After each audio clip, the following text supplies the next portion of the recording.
Amigos de Rancho y Motores, hoy les vamos a explicar cómo conectar una máquina de aire para buscar una fuga de humo, perdón. Es una maquinita muy sencilla que hasta se puede hacer en casa con una resistencia. Se le pone aire, poquitas, si no tiene regulador se le ponen por ahí 20 libras de aire. Y usted busca una manguera que haga vacuum, conecta, teniendo en cuenta que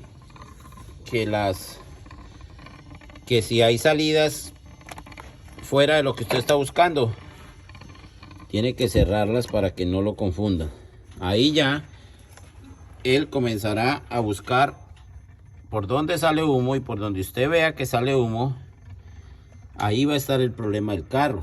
Este carro ya le identificamos pero queremos mostrarles que este carro tiene un problema de... alúmbreme por acá, ya.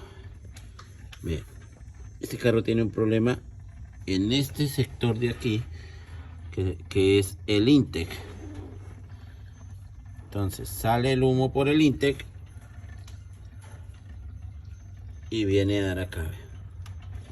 Pues ahí uno lo único que hace es mirar por dónde es que sale el humo, identificar. Le está saliendo humo por todo lo que es el intake, vea.